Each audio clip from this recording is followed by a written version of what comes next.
ولا تكونوا كالذين تفرقوا واختلفوا من بعد ما جاءهم البينات وأولئك لهم عذاب عظيم.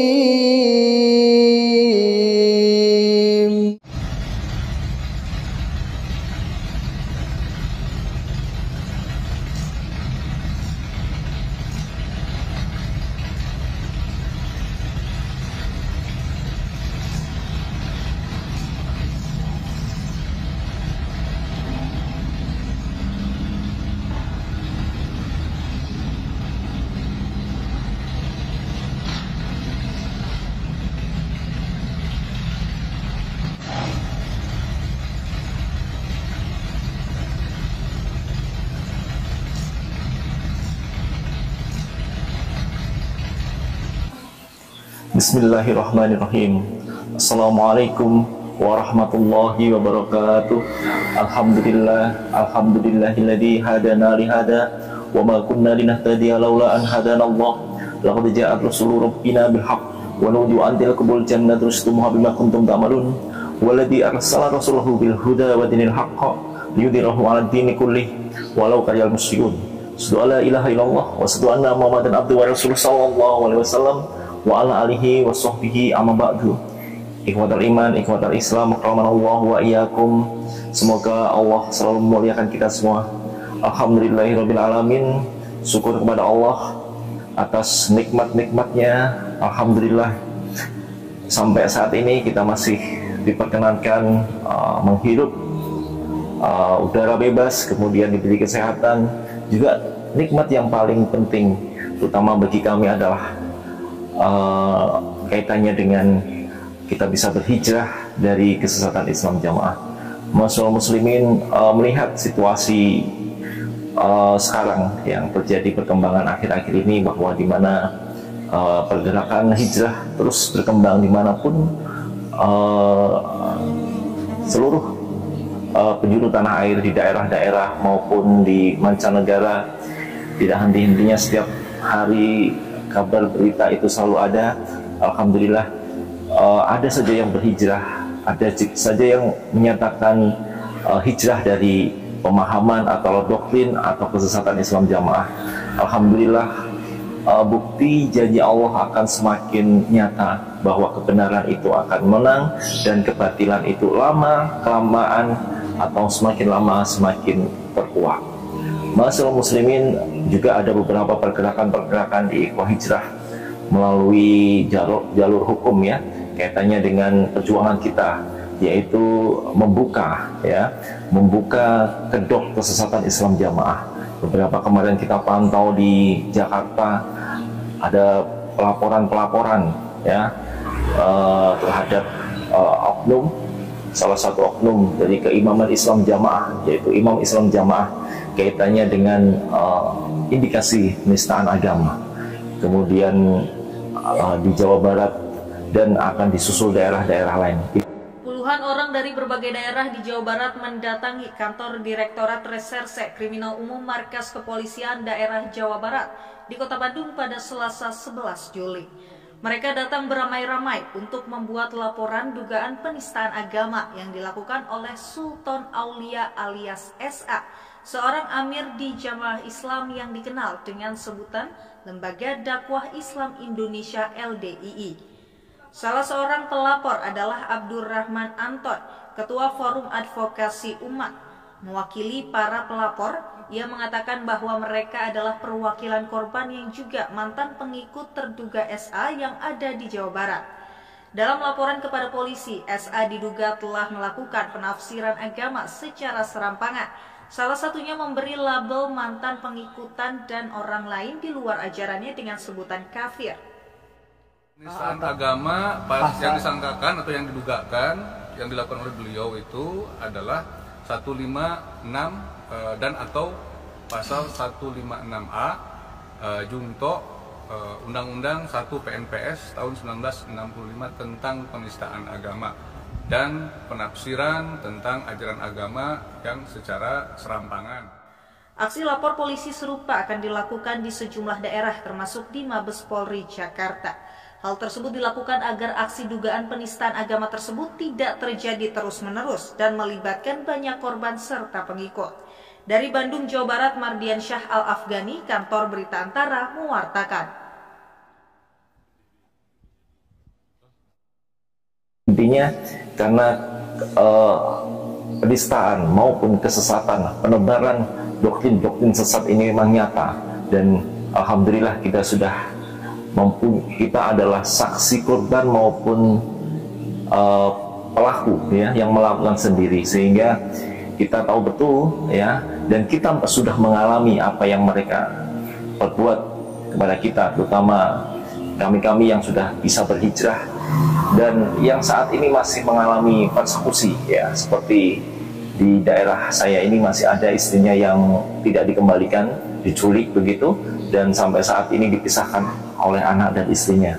Ada juga mereka yang masih trauma ya dengan perlakuan keluarga ya, di mana mereka diusir malam-malam dari rumah ya, kemudian tanpa memakai, hanya yang tersisa adalah pakaian yang melekat tanpa tidak tahu mau kemana ya. Ada juga yang diputus hubungan kerjanya ya, tahu-tahu tidak ada masalah, kinerjanya bagus, pekerjaannya bagus, hanya karena hijrah dari Islam Jamaah di PHK secara sepihak ya. Kemudian ada juga usaha-usahanya yang diblokade ya, yang ibaratnya diblokir ya dari komunitas-komunitas tertentu.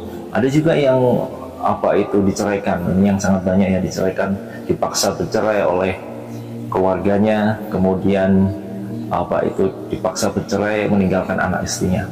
Masyaallah muslimin, testimoni-testimoni ini sudah kita kumpulkan beberapa waktu yang lalu, sudah kita sampaikan ke MUI, ke Kejaksaan dan lain sebagainya. Harapan kita adalah menyadarkan antum semua yang masih dalam Islam Jamaah agar semakin terbuka wawasan maupun pikirannya bahwa Islam tidak demikian adanya, ajaran Islam tidak seperti itu adanya. Alhamdulillah sekarang pergerakan semakin nyata, dan ada yang berdakwah melalui media sosial, melalui YouTube, ada yang berkesempatan untuk bertemu ya, ada yang berkesempatan melalui jalur hukum, ada yang berkesempatan diundang barangkali, ada yang mau tabayun. Semuanya kita lakukan dengan senang hati, hanya karena yang pertama kita adalah pengen menyelamatkan antum semua yang masih dalam Islam Jamaah, juga dalam rangka kita untuk menebus dosa-dosa kita pada waktu yang lalu, karena kami ini adalah sebagian besar juga pendoktrin yang menyerukan kesesatan, sehingga pada kesempatan kami berdakwah setelah hijrah ini, kami menarik doktrin-doktrin yang pernah kita sampaikan, doktrin kesesatan yang pernah kita sampaikan, dan meminta agar tidak dipergunakan lagi doktrin-doktrin itu maupun ilmu-ilmu itu. Dan kami menyatakan bahwa yang kami ajarkan pada saat itu maupun kita sampaikan pada saat itu adalah karena kami belum mengetahui kebenaran yang sesungguhnya. Masyaallah muslimin, itu adalah perkembangan yang sedikit Ana sampaikan di waktu-waktu sekarang. Semoga kedepannya perkembangan kita mempunyai hasil atau memperoleh hasil yang maksimal, dan akhirnya banyak sekali tujuan kita, utamanya adalah menyadarkan antum semua, sebagian besar keluarga kami, kolega kami, teman-teman kami maupun bapak ibu orang tua kami yang masih ada di Islam Jamaah segera sadar dan hijrah, kemudian bergabung dengan umat Islam rahmatan lil alamin. Masyaallah muslimin, Ana kembali menyapa pada channel ini karena Ana tergugah dalam beberapa hari yang lalu, yaitu ada video kaitannya dengan salah satu keluarga dari imam Islam Jamaah yang memamerkan hedonisme maupun dalam arti seperti tidak orang yang tahu agama, padahal ini adalah keluarga imam. Bahkan imamnya sendiri juga seperti itu yang dilakukan, yaitu suka melakukan kegiatan-kegiatan yang sifatnya adalah apa itu foya-foya ya, kemudian sifatnya adalah hedonisme atau mempertontonkan kemewahan. Di sisi lain banyak sekali ro'yah Islam jamaah yang luar biasa kerja keras dan membanting tulang hanya untuk membayar pajak kepada mereka. Hal ini tentunya kontradiksi, di mana di sisi lain imam-imam maupun pengurus-pengurus Islam jamaah bisa hidup dalam berkelimpangan kemewahan. Di sisi lain ro'yah-ro'yah yang diperas ya, diwajibkan untuk menyetor pajak setiap bulannya 10%. Nah, ini hal yang ingin kita gugah sebenarnya.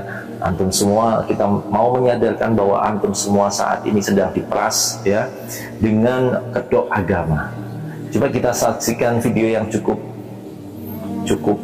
menguras apa itu emosi kemarin, bahwa ada salah satu keluarga atau cucu dari Islam pendiri Islam jamaah ini yang memamerkan hedonisme.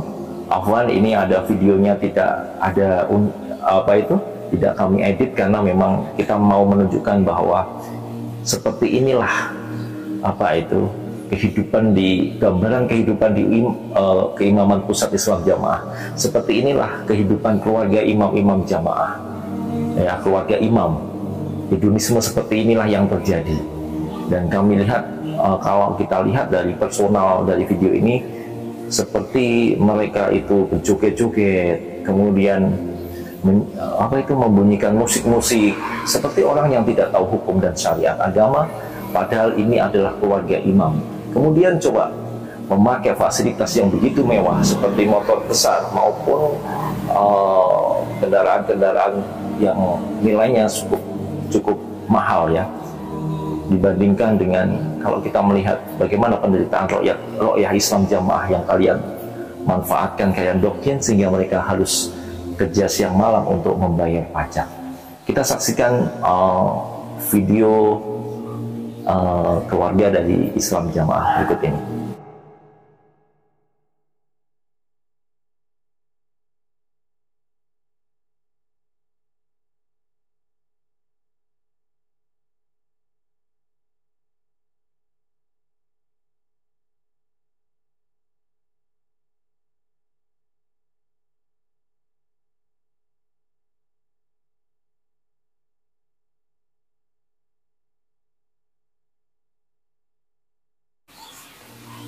Baik, masyaallah muslimin, itu adalah video pertama. Coba kita bayangkan seperti itu yang dilakukan mereka, berjoget-joget, kemudian memakai Harley, kendaraan mewah, kemudian dia juga menyetel musik ya, seperti tidak tahu hukumnya musik ya. Makanya pada video ini memang sengaja Anda tidak edit, ada unsur-unsur musiknya karena memang kita mau menunjukkan bahwa itu adalah yang dilakukan. Kontradiksi sekali dengan apa yang dilakukan oleh Khalifah ya. Dalam hal ini kita cuplikan kisah Khalifah Umar dalam dia mendidik anaknya maupun keluarganya ya, dengan tanpa memakai fasilitas ya, memakai yang mungkin yang bisa dilakukan oleh seorang penguasa, yaitu menerima berbagai fasilitas, kemudian seperti yang dilakukan keluarga-keluarga Islam jamaah. Kita coba bandingkan keluarga dari imam Islam jamaah yang imam abal-abal ini dengan kita bandingkan dengan kisah imam sesungguhnya ya, Amirul Mukminin yang sesungguhnya, Amirul Mukminin yang sah menurut Islam, dan bagaimana akhlak mereka. Kita lihat video berikut ini. Masya Allah, Masya Allah muslimin, seperti itulah Islam, seperti itulah keadilan Islam, seperti itulah syariat Islam sebenarnya. Jauh sekali dengan yang terjadi di golongan Islam jamaah, di mana mereka dengan gampangnya untuk mengadakan acara-acara off-road ya, acara-acara yang sifatnya itu adalah kesenangan-kesenangan, dan di sela-sela acara itu tidak jarang mereka mengadakan acara-acara panggung musik dangdut dan lain sebagainya. Nah, ini untuk off-road di Klaten persiapan. Ini Pak Haji Robli siap.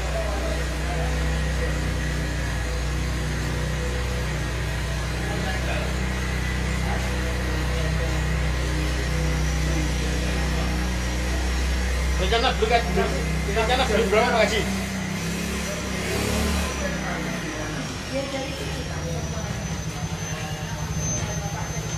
Kalau sporing balancing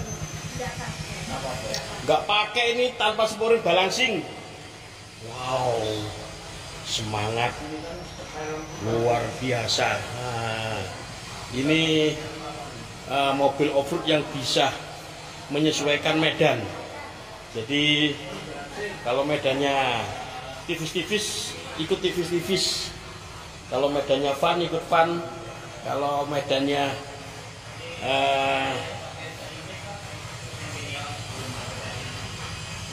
ekstrim juga ikut ekstrim. Nah, ini luar biasa.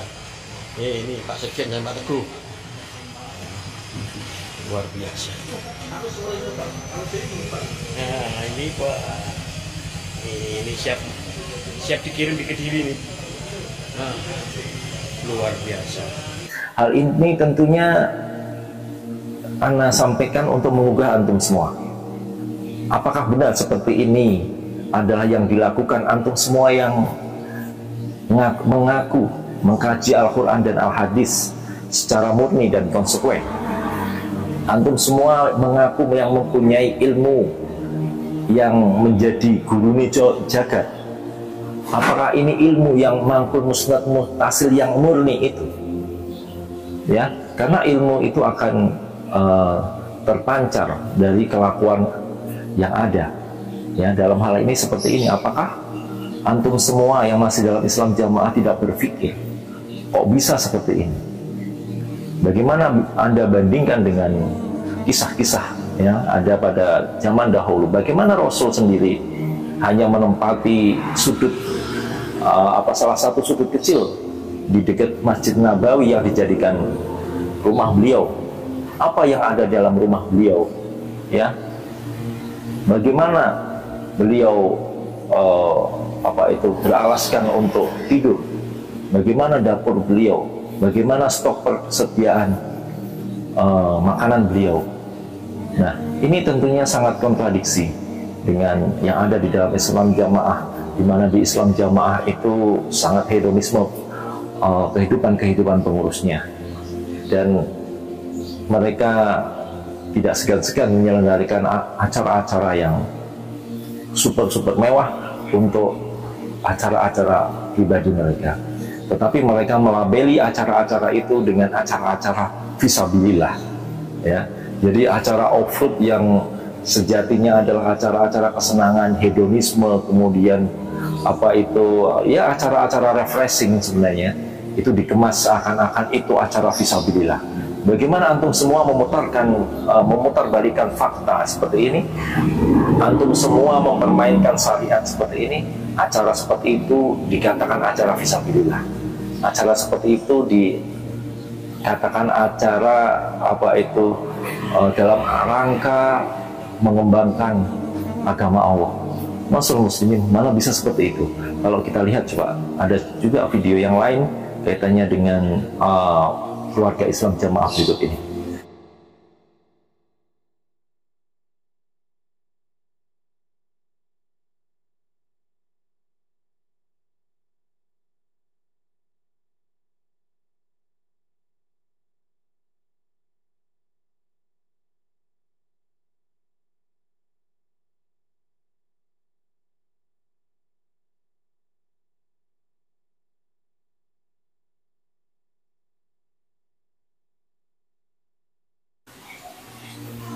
Tayyib, ini sangat parah sekali, dan kalau kita lihat seperti tidak mempunyai ilmu, padahal ini adalah keluarga imam dan yang terjadi pada imamnya juga sama.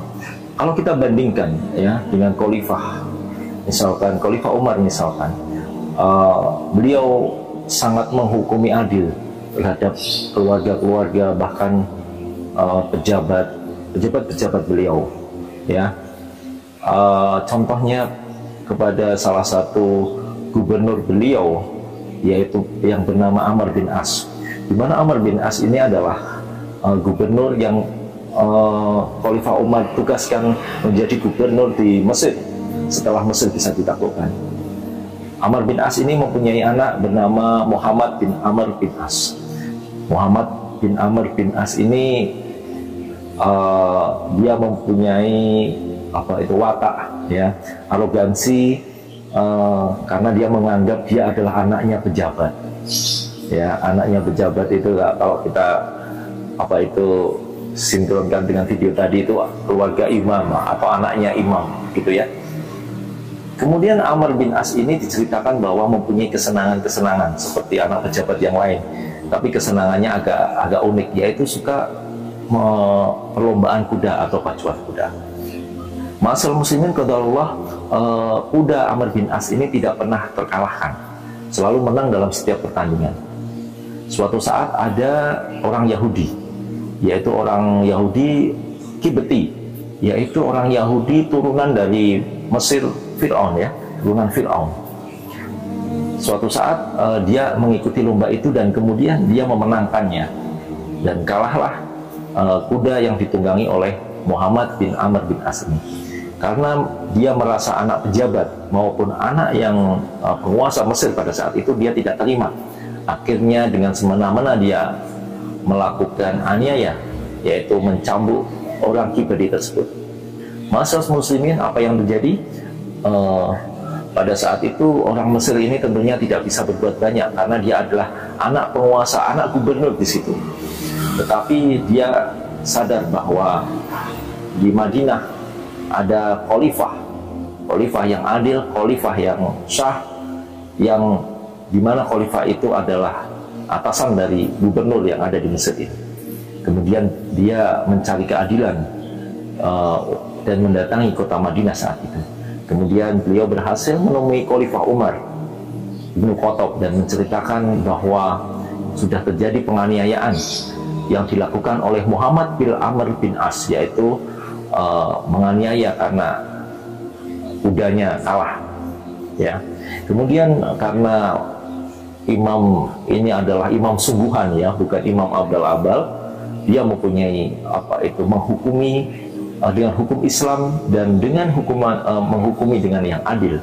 Makanya setelah menerima aduan itu, dia terus mengirim surat kepada Amr bin As ya, gubernur yang ada di Mesir, bahwa setelah menerima surat ini, kamu Amr bin As dan anakmu dipanggil ke Madinah ya.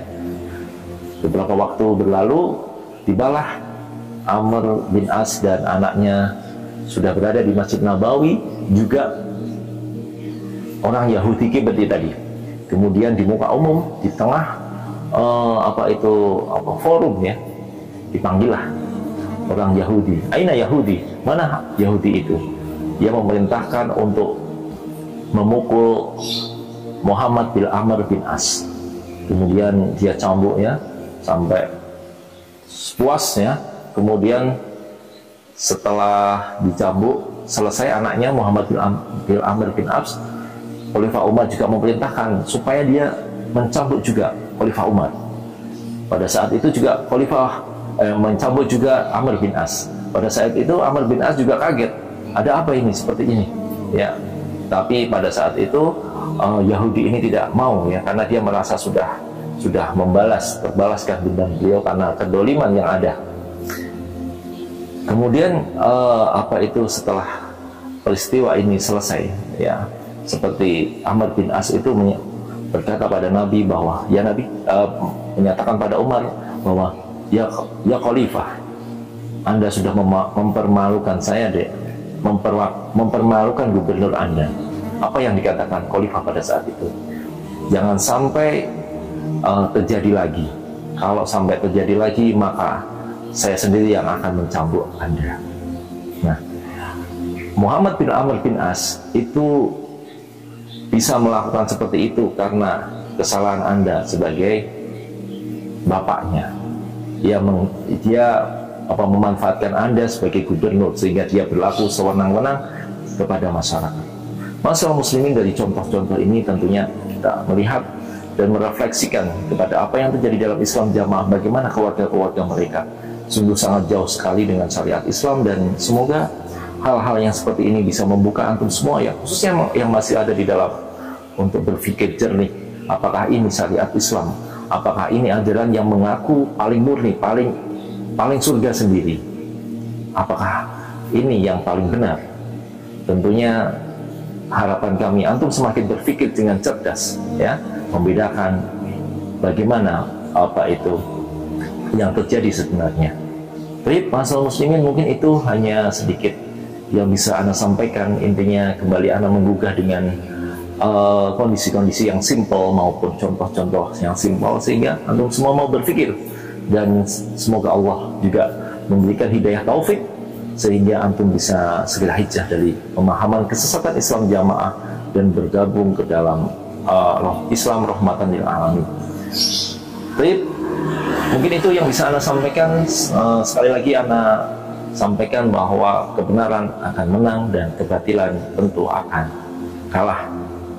Sedikit demi sedikit, alhamdulillah warga Islam Jamaah sudah berhijrah, dan kita tunggu usaha-usaha kami selanjutnya untuk menyadarkan antum semua. Semoga Allah Jalla wa ala meridai kita semua. Wassallallahu ala Muhammad wa ala alihi washabihi wasallam. Wa akhiru da'wana alhamdulillahi rabbil alamin. Subhanaka wa bihamdika asyhadu an la ilaha illa anta astaghfiruka wa atubu ilaik. Wassalamualaikum warahmatullahi wabarakatuh. ولا تكونوا كالذين تفرقوا واختلفوا من بعد ما جاءهم البينات وأولئك لهم عذاب عظيم. بسم الله الرحمن الرحيم. Assalamualaikum warahmatullahi wabarakatuh.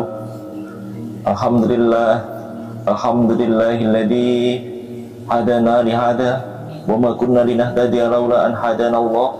Laqad ja'at rusulu rabbina bil haqq wa nudu an tilkumul jannatu istumuha bima kuntum ta'malun. Walladzi arsala rasulahu bil huda wa dinil haqq liyudhhirahu 'alad dini kullih walau karihal muslimun. Asyhadu an la ilaha illallah, asyhadu anna Muhammadan abduhu wa rasuluh sallallahu alaihi wasallam wa ala alihi wa sahbihi, amma ba'du. Ikhwatal Islam, ikhwatal iman, akramanallah wa iyyakum. Syukur alhamdulillah kita panjatkan kepada Allah. Alhamdulillah sampai kesempatan saat ini anak upload kembali di channel ini. Memang agak lama tidak upload karena memang sibukan acara Agustusan biasa. Masalah muslimin, kaifa haluk? Bagaimana kabarnya? Insyaallah alhamdulillah kami kembali menyampaikan kabar-kabar maupun perkembangan seputar ikhwah hijrah, ya. Karena beberapa hari yang lalu ana juga dapat komen, ya, dari video-video anak yang lalu. Ada beberapa komen kaitannya, ya sebenarnya pertanyaan-pertanyaan klasik, ya, dan memang ini menunjukkan kepanikan maupun kegelisahan mereka yang masih dalam Islam Jamaah. Beberapa komennya antara lain, mengapa yang selalu dikomen, selalu dijadikan bahan konten, selalu di versi mereka diolok-olok, disudutkan, itu hanya Islam Jamaah. Kenapa yang lain tidak? Apakah hanya beraninya dengan Islam Jamaah atau memang tidak mengkritisi yang lain, begitu, ya? Sebenarnya pertanyaan-pertanyaan ini sudah kita sampaikan, kita jawab di beberapa episode konten saya yang lalu, yang mungkin bisa dilihat di bawah ini ya.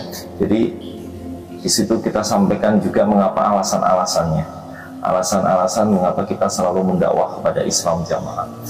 Alasan utama adalah menetapi dalil ya ayyuhalladzina amanu qu anfusakum wa ahlikum naro. Hai orang-orang yang beriman, jagalah dirimu dan keluargamu dari api neraka.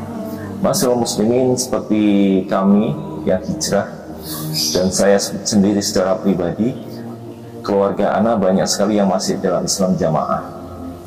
Jadi dengan kita berdakwah seperti ini, mengingatkan, kemudian memberi edukasi, ya, terbukti beberapa keluarga juga akhirnya mengikuti channel, mungkin dengan sembunyi-sembunyi atau dengan kondisi-kondisi yang lain. Ini tentunya adalah bagus bagi kami, karena dengan kami berdakwah ini tentunya dengan media YouTube, ya, atau dengan media-media sosial lainnya dapat mereka jangkau, karena secara fisik atau secara offline mereka tidak boleh mengakses kami atau dibatasi oleh aturan yang berlaku dalam Islam jamaah, yaitu dilarang bertanya, dilarang berdialog, kemudian kalau itu terpaksa keluarga tidak membahas yang kaitannya dengan kesesatan Islam jamaah dan lain-lain. Nah, dengan media YouTube seperti ini maupun media Islam, media-media yang online lainnya itu sangat efektif, ya. Terbukti beberapa ikhwah maupun keluarga juga sempat melihat. Nah, semoga mereka bisa sadar dan dapat mengerti yang kita sampaikan sekarang adalah niatnya untuk mendakwahkan kebenaran kepada mereka. Dan kita berharap juga keluarga-keluarga ikhwah hijrah yang lain yang masih dalam Islam jamaah bisa segera hijrah dan menyadari kesesatan yang dalam Islam jamaah. Masyaallah muslimin, sedikit flashback beberapa saat yang lalu, terutama kaitannya dengan perkembangan Islam jamaah. Alhamdulillah, kalau kita lihat di media sosial Facebook maupun YouTube mengenai pelaporan penistaan agama yang dilakukan oleh Imam Pusat Islam Jamaah. Memang ini sedang kita upayakan untuk pelaporan di Bareskrim, dan alhamdulillah Bareskrim sudah memeriksa saksi-saksi maupun dalam garis besar adalah menindaklanjuti laporan kami. Kemudian didukung oleh laporan-laporan di Polda-Polda, baik itu Polda Jawa Barat, Jawa Timur, dan terakhir kemarin disusul oleh Jawa Tengah dan DIY. Hal ini memperkuat laporan kita di Bareskrim bahwa ajaran Islam jamaah yang saat ini dikomandoi oleh imamnya itu adalah ajaran yang membahayakan, ajaran yang memecah belah umat. Kemudian di situ adalah ajaran takfir yang bisa menjadi bibit radikalisme. Nah, kemudian selain itu di dalamnya adalah ajaran-ajaran bahwa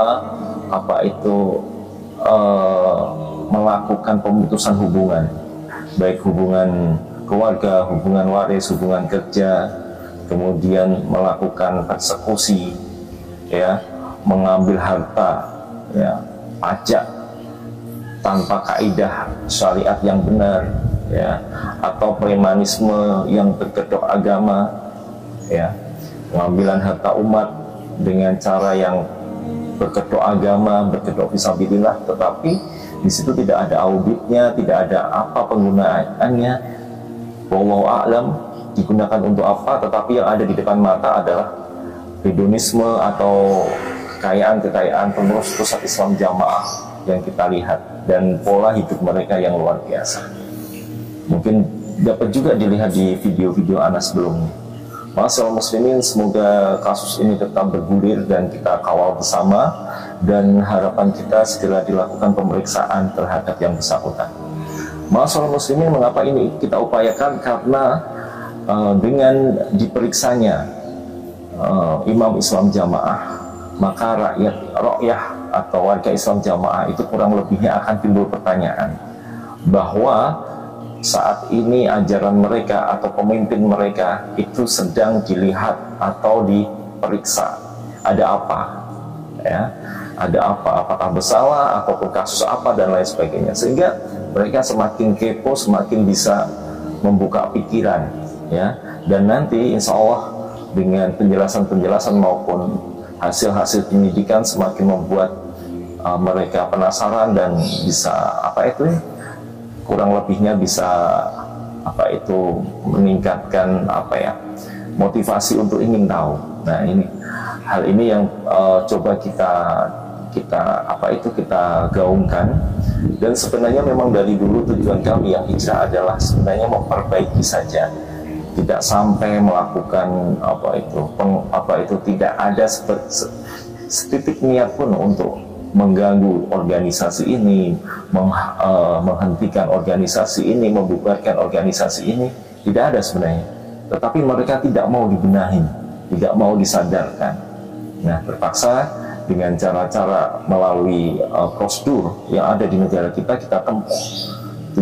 Tujuannya adalah untuk kemaslahatan umat yang masih ada di dalamnya, kemaslahatan umat yang termasuk keluarga kami masih ada di dalamnya.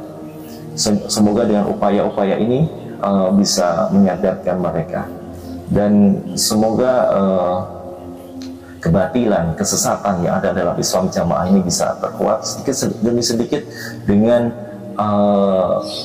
segala upaya kita, baik yang melalui dakwah melalui media sosial, melalui Facebook, ada juga yang berdakwah melalui offline, ya, melalui langsung melakukan ke Bareskrim, kemudian melakukan pelaporan.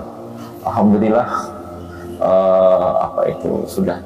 sudah dilakukan, khususnya di Ikhwah Jateng juga sudah dilakukan kemarin. Alhamdulillah Ana tidak jadi ke Polda karena memang ada acara yang begitu padat di pekerjaan Ana dan acara 17-an, sehingga ya terpaksa agak sedikit berkurang konsentrasi ke sana. Dan alhamdulillah sudah diwakili senior saya, ya, ustadz saya ada di Jateng, dan alhamdulillah kemarin sudah dimuat juga di media sosial maupun di warta berita maupun di portal-portal berita yang ada minimal di Jawa Tengah. Kurang lebihnya mohon ikhwas semua juga membantu untuk memviralkan ini, bahwa hal ini sedang kita perjuangkan. Dan mungkin alhamdulillah beberapa hari yang lalu di Bareskrim juga ada perkembangan pemanggilan saksi-saksi, artinya ini adalah ditindaklanjuti. Semoga semakin signifikan, ya, perkembangan untuk membongkar apa yang selama ini dalam Islam Jamaah. Baik, masyaallah muslimin, pada kesempatan ini kita akan sampaikan, ya, beberapa hal. Nah, ini adalah ulasan dari Syekh Khalil Bustami, ya, pada saat beberapa kesempatan minggu yang lalu beliau melakukan daurah maupun melakukan tablik akbar, ya, di daerah Karawang, ya, yang judulnya adalah membongkar aliran sesat, ya, membongkar aliran sesat. Sangat bagus sekali beliau merangkum 10 doktrin pokok kesesatan Islam Jamaah. Jadi ini kita coba secara menyeluruh, ya, karena memang dari uraian beliau ini sangat sudah mengcover semua lini yang ada di dalam Islam Jamaah. Jadi 10 doktrin pokok kesesatan. Doktrin pokok kesesatan ini ada 10 poin yang kemarin disampaikan oleh Ustadz Khalil Bustami atau Syekh Khalil Bustami. Yang pertama, ya, sebenarnya ini sudah beberapa kali poin-poinnya kita ambil, tetapi ini mungkin lebih menyeluruh, ya, lebih mengcover semua lini yang ada dalam Islam Jamaah. Yang pertama adalah syarat sahnya Islam dengan berjamaah. Jadi mereka mempunyai akidah bahwa Islam itu sah, ya, harus dengan berjamaah. Berjamaah artinya mempunyai imam, berbaiat dan bertaat kepada imam mereka. Ini adalah doktrin pertama yang sangat membahayakan. Juga ini juga beberapa kali di post ataupun diunggah oleh beberapa mubalek senior mereka, ya, seperti Ustadz Amir dan bahkan imamnya sendiri menyatakan terang-terangan maupun ketua DPD, ketua DPP-nya juga menyatakan seperti ini, bahwa mungkin bisa disimak di channel-channel yang lalu atau di channel-channel yang lain ya. Jelas sekali doktrin yang pertama ini. Yang kedua adalah definisi berjamaah berimam, berbaiat, bertaat, yaitu harus mengangkat imam dan berbaiat kepadanya dan mentaatinya. Jadi ma'asyiral muslimin, di dalam Islam jamaah ini ada yang namanya imam. Imam yang dibaiat, imam yang ditaati, imam yang menjadi komando utama semua pergerakan Islam jamaah. Nah, sebenarnya memang sistemnya sistem kekhalifahan, tetapi dalam hal ini adalah khalifah atau keamiran di dalam negara. Jadi seperti negara di dalam negara. Di dalam Islam jamaah ini mempraktekkan. Jadi hidup itu harus dikatakan halal, dikatakan berjamaah, ya, itu harus berbaiat, ya, berimam, berbaiat dan bertaat. Nah, ini kalau ini kita terapkan relevan pada zaman Nabi yang memang itu adalah khalifah yang resmi, ini relevan ya dalil ini. Memang di sana adalah Islam harus bersatu, ya toh, bersatu kemudian berjamaah, ya. Tetapi itu adalah konteks keimaman yang resmi. Tetapi apa yang terjadi di dalam Islam jamaah ini adalah keimaman yang mainan, ya, atau imam-imaman. Jadi dia mendirikan sesuatu kekhalifahan di dalam negara, mempunyai komando sendiri di dalam negara. Ini sangat membahayakan masalah muslimin.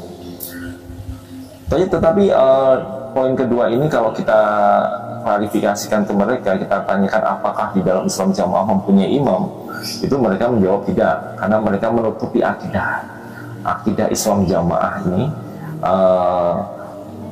yang sudah terbukti dilarang sejak tahun 1970-an ya, dan dikuatkan lagi oleh waktu itu dilarang oleh Kejaksaan Agung, dibubarkan Islam jamaah ini karena mempunyai imam seperti ini. Kemudian di tahun 2004 kembali dikeluarkan keputusan kejaksaan.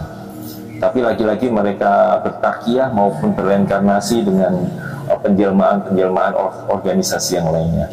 Tayyib, nomor 3, berbaiat kepada imam adalah start awal keislaman seseorang. Apabila tidak mempunyai imam, maka hidupnya adalah jahiliyah atau kafir, ya. Atau diwajibkan kalau ingin berjamaah adalah bersyahadat ulang di depan imam. Dan melepas baiat berarti melepas tali Islam atau melepas keislaman dalam kurung murtad atau kafir.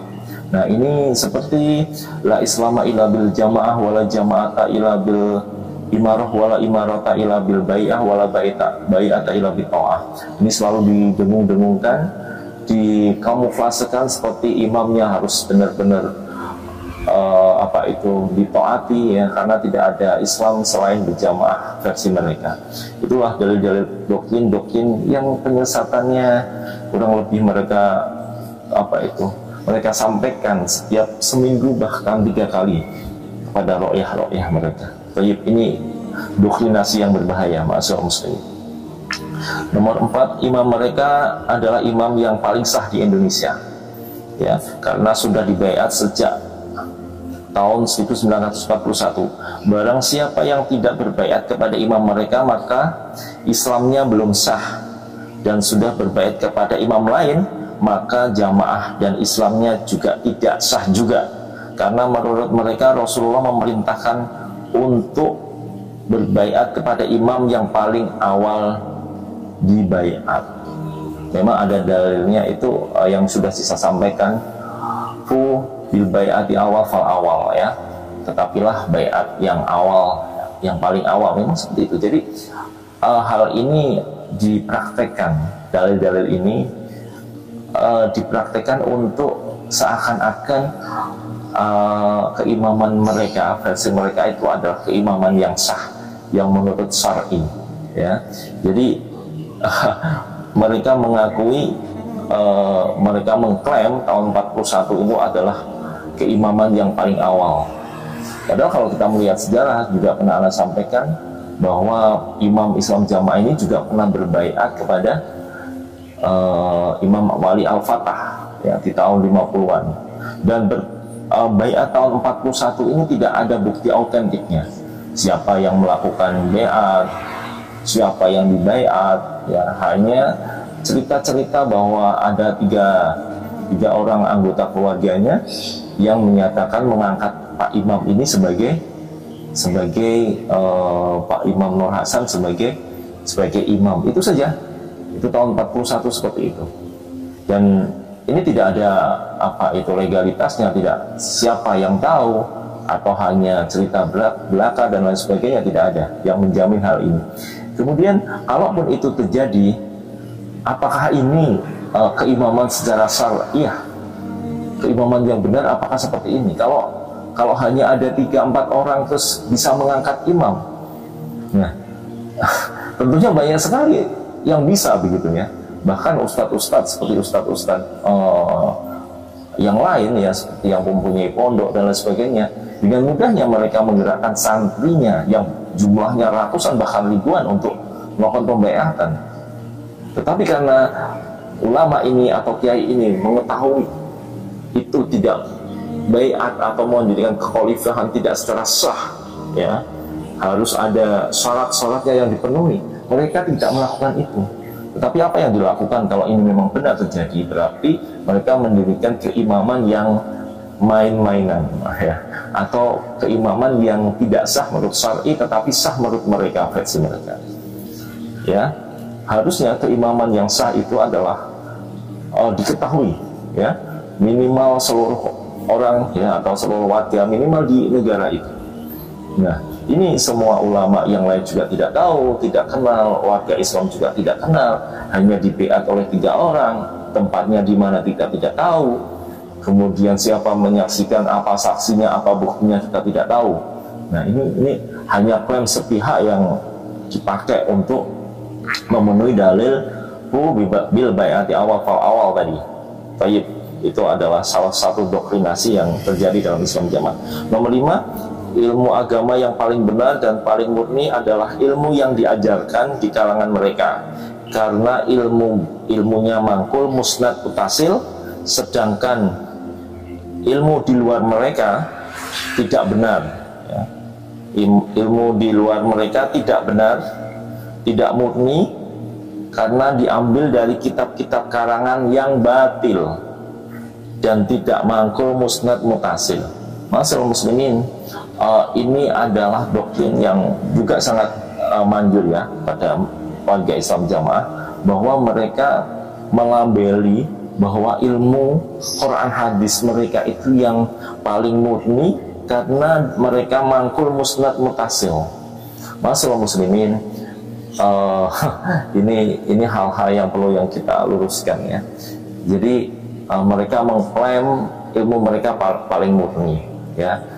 Kalau kita lihat dari cara pengajian mereka menyampaikan, baik itu ilmu Quran maupun hadis, mungkin kalau bagi ustadz-ustadz yang di luar itu nanti akan tertawa ya, karena yang diajarkan itu adalah hanya ilmu translate bahasa, dimaknai lugoh, arti perkata seperti itu dari ayat Al-Quran maupun Al-Hadis.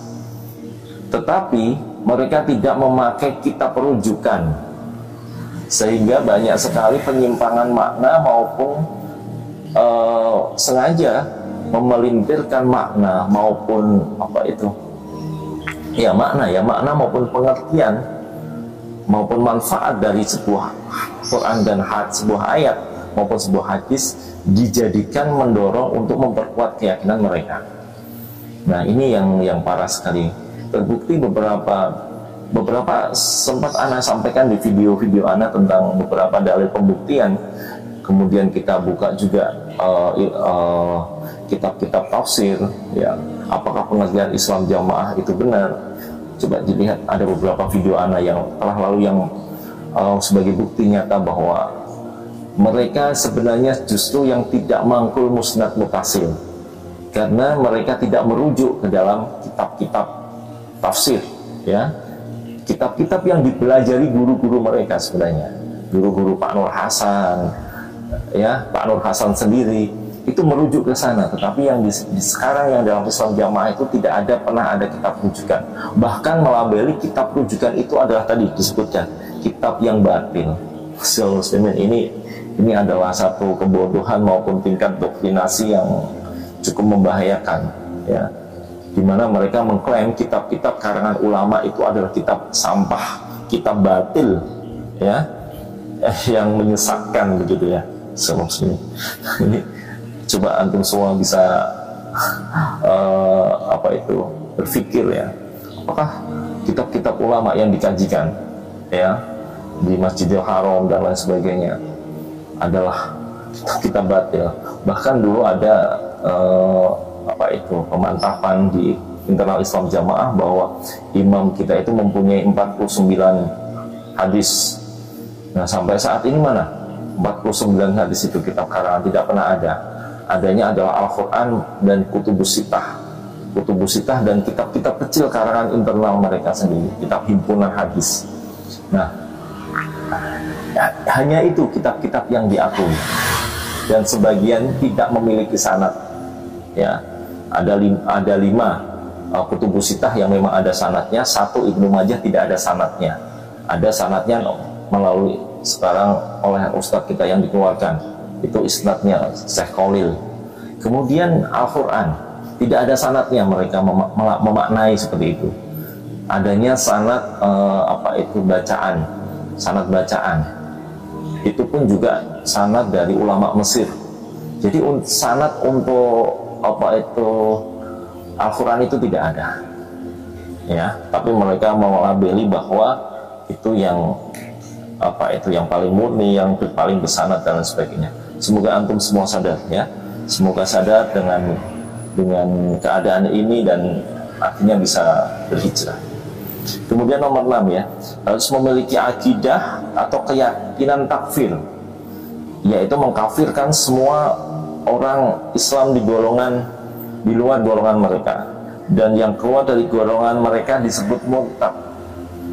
Nah, ini memang akidah pokoknya ini. Jadi mereka ini seperti akidah Khawarij yang mau mengkafirkan semua umat Islam yang ada di luar golongan mereka. Kemudian kalau ada golongan mereka yang keluar seperti anak ini, itu dikatakan murtad, ya, atau sudah keluar dari agama, kharaja anil millah, keluar dari agama. Padahal kita masih bersahadat, masih sholat, ya.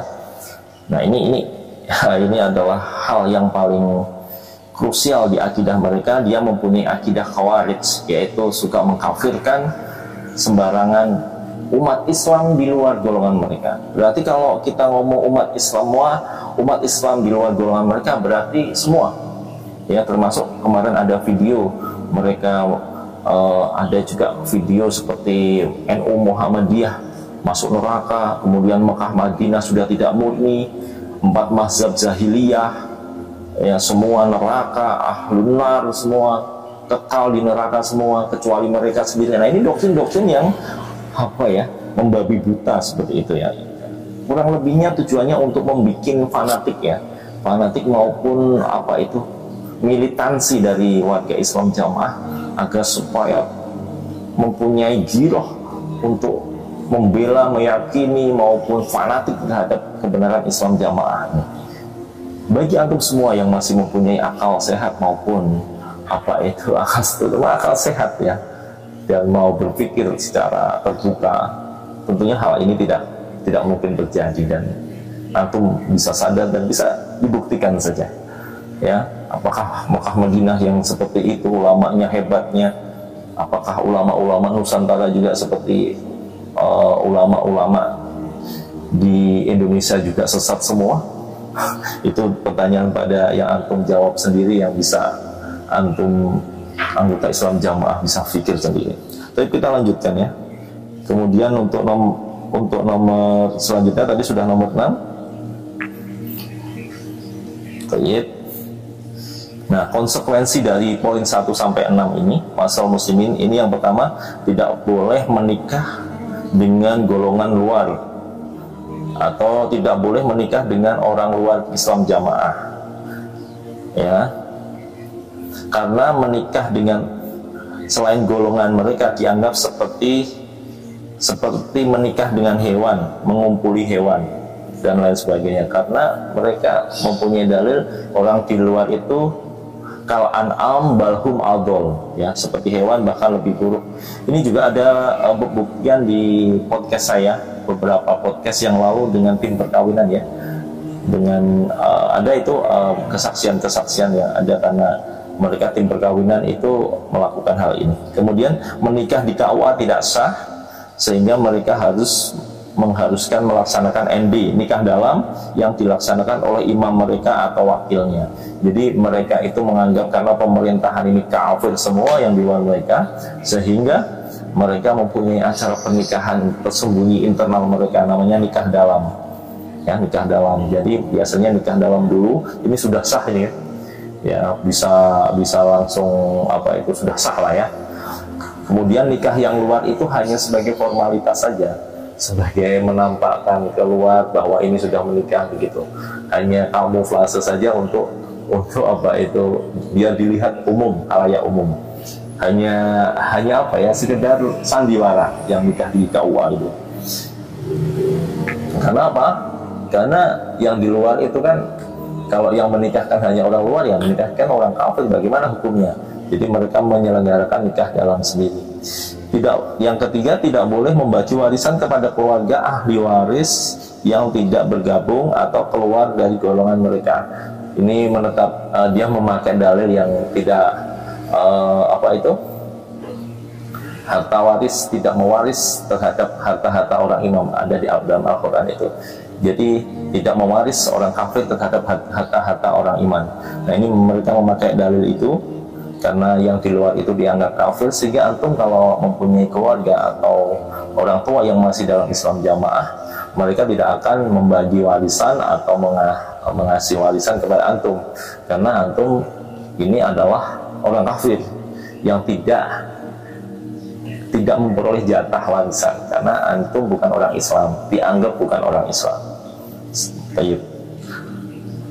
Kemudian tidak boleh, tidak sah bermakmum di belakang selain golongan mereka. Ini sudah terjadi. Bahkan sekarang kalau antum lihat itu banyak sekali praktek-praktek seperti ini. Golongan Islam jamaah misalkan terpaksa mereka ke masjid orang Islam atau melihat orang Islam yang lain berjamaah, mereka akan menghindari, berpura-pura wudhu, berpura-pura lama di jeding, nanti akhirnya sholat sendiri, atau membiarkan sholat berjamaah itu selesai dulu baru mereka sholat, pura-pura terlambat dan lain sebagainya. Itu hanya kamuflase mereka, hanya takiyah mereka. Intinya mereka hanya mau sholat sendiri, ya, karena sholat mereka adalah sholat sah, paling sah. Bagaimana kita di pemahaman mereka, bagaimana mereka diimami oleh seorang kafir? Kan akan tidak sah. Atau mereka akan berusaha menjadi imam kalau bisa. Nah, itu adalah bentuk dari takfir tadi. Kemudian harus menceraikan atau menuntut cerai kepada orang-orang yang keluar dari golongan mereka karena dianggap murtad. Seperti anak juga hampir seperti itu, jadi disuruh cerai dulu waktu hijrah. Dan banyak sekali ikhwah hijrah yang cerai, ya, yang apa itu karena mereka keluar maka dituntut cerai. Ini salah satu yang materi yang kita tuntut juga di Barreskrim, karena ini praktek-praktek seperti ini adalah meresahkan umat, akidah yang sesat, ya, akidah yang sesat. Nah, ini dipelopori oleh imam mereka, ya, imam mereka ini sebagai pemegang ijtihad sesat ini. Makanya kita harus pegang dulu imamnya supaya semua bisa. Yang di bawah itu sebenarnya nurut saja sih sebenarnya, nurut saja. Makanya coba kita berusaha terus untuk menyadarkan. Tapi harus memutus hubungan kerja dan lain-lain dengan orang-orang yang dianggap murtad walaupun masih familinya. Ya, terbukti, Bang. Bukti ini terjadi. Ya, di Cilacap ini banyak sekali, ya, yang dia diputus familinya, termasuk dulu anak sempat seperti itu. Diputus famili artinya didiamkan, dicuekin, ya, tidak dianggap gitu kan. Bahkan yang lebih sadis lagi, ikhwah hijrah kita diusir malam-malam, ya, ditinggalkan di stasiun, ya, kemudian malam-malam harus keluar dari rumah, kemudian ada yang tanpa sebab di PHK, ya. Ada yang tanpa sebab usahanya diblokade, ada yang tanpa sebab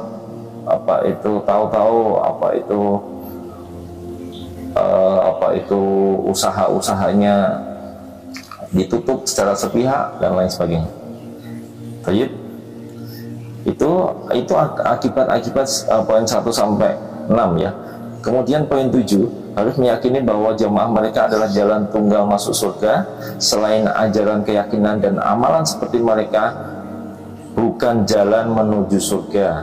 Mereka menganggap sesat ulama. Mereka menganggap sesat ulama-ulama, ya. Jadi ulama-ulama Mekah Madinah juga dianggap sesat, ya. Mereka menganggap sesat ulama Mekah dan Madinah, bahkan 4 imam mazhab itu sudah ada di videonya, bahwa SA itu atau imam mereka itu menyatakan bahwa 4 mazhab itu jahiliyah, Mekah Madinah sudah tidak murni. Itu ada videonya dan kita laporkan kemarin, ya. Ini adalah doktrin, seakan-akan mendoktrin warga Islam Jamaah bahwa ini adalah satu-satunya golongan yang benar di muka bumi. Ini nomor poin 7 ini. Kemudian nomor 8, mewajibkan sambung jamaah, yaitu sambungnya itu adalah ketemu atau pengajiannya, sambungnya ru'yah dengan imam, dan bertobat kepada Allah dengan disaksikan imam, ya, dengan surat tobat, serta melaksanakan kafaroh atau sanksi yang ditentukan oleh imam. Jadi mewajibkan sambung itu artinya mereka melakukan ikatan, ya. Mereka mengikat orang-orang itu dengan selalu datang pengajian, itu namanya sambung, ya, agar doktrin ini berkesinambungan sewaktu-waktu dilancarkan terus, selalu diikat terus anggota-anggotanya, jangan sampai ada yang keluar. Kemudian di sini adalah bertaubat itu disaksikan oleh imam, bahkan imam ini mengeluarkan surat keputusan. Biasanya malah justru tobatnya kepada bapak imam ini, tobat kepada bapak imam, bukan tobat kepada Allah. Kemudian ada namanya kafaroh. Kafaroh ini adalah upeti penebus dosa, ya. Jadi mereka harus membayarkan beberapa uang nominal tertentu yang ditentukan oleh imam sebagai penebus dosa, ya. Misalkan melakukan dosa A misalkan, nah itu ada bayarnya untuk menebus mereka, tapi ujung-ujungnya ya dimakan oleh keimaman Islam Jamaah. Jadi ini adalah tadi premanisme berkedok agama. Selain praktek kafaroh ini juga praktek pajak yang setiap bulannya terjadi. Kemudian nomor 9, masing-masing jamaah wajib menyetorkan sedekah fisabilillah persenan atau islun setiap bulan dengan pungutan 7,5%, 2,5%, 5%, dan 10% dari penghasilan.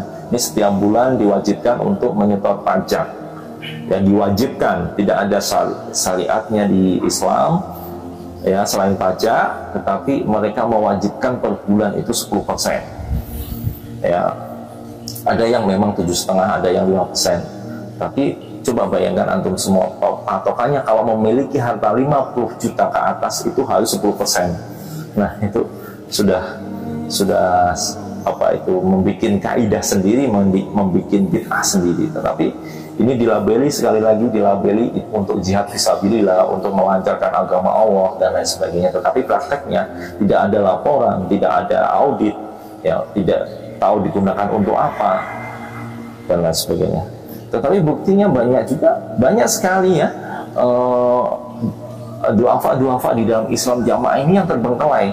Bahkan mereka ada beberapa di podcast kami yang lalu sampai mereka berusaha menjadi pedagang serampangan hanya untuk membayar IR atau membayar pajak. Masalah muslim ini adalah bukti doktrinasi yang memeras rakyat untuk kepentingan mereka. Yang terakhir nomor 10, ya, harus meyakini bahwa jika mereka mati maka wajib masuk surga, sedangkan selain mereka wajib masuk neraka. Masalah muslimin, ini adalah doktrin yang sangat sangat ampuh, ya. Bahkan mereka nasihat setiap penasihat-penasihatnya itu bahwa jamaah surga tidak jamaah neraka. Wajib masuk surga, mati sewaktu-waktu wajib masuk surga, selamat dari neraka. Ini mereka mewajibkan sendiri. Ya, jadi seperti surga yang dimiliki Allah itu mereka klaim sendiri bahwa mereka wajib masuk surga. Siapa yang bisa menentukan seseorang bisa masuk surga? Ya, wajib masuk surga, pasti masuk surga. Bahkan ulama-ulama pun tidak berani mengklaim dirinya untuk masuk surga. Ya, jangankan seperti itu, sekelas Abu Bakar Umar bin Khattab itu hanya berangan-angan bahwa amalannya diterima. Ya, hanya berangan-angan seperti ini, tidak sampai, tidak berani, bahkan sampai mewajibkan dirinya masuk surga. Termasuk para ulama itu tidak ada yang seperti itu, hanya mereka berangan-angan kalau amalan-amalannya itu diterima. Jadi seperti amalan saja kita belum bisa memastikan bahwa apakah Allah menerima amalan kita, apalagi kita memastikan bahwa kita yang masuk surga. Nah, ini hal yang kembali lagi, ini adalah doktrinasi, ya, doktrinasi dengan tanpa dalil, ya. Kalau mereka ditanya seperti itu, karena kita sudah melaksanakan, ya, berjamaah, berimam, mempraktekkan dan lain sebagainya, itu adalah hujah-hujah mereka yang kembali lagi itu adalah doktrinasi yang tanpa ilmu. Baik, masyarakat muslimin, saya kira cukup panjang ya video ini, dan semoga ini adalah sebagai media dakwah kita kepada antum semua yang masih dalam Islam Jamaah, dan harapan kami segera bisa sadar meninggalkan kesesatan Islam Jamaah. Wassallallahu ala Muhammad wa ala alihi wa sahbihi wasallam, wa akhiru da'wana alhamdulillahirabbil alamin. Subhanaka wa bihamdika asyhadu alla ilaha illa anta astaghfiruka wa atubu ilaik. Assalamualaikum warahmatullahi wabarakatuh. ولا تكونوا كالذين تفرقوا واختلفوا من بعد ما جاءهم البينات وأولئك لهم عذاب عظيم.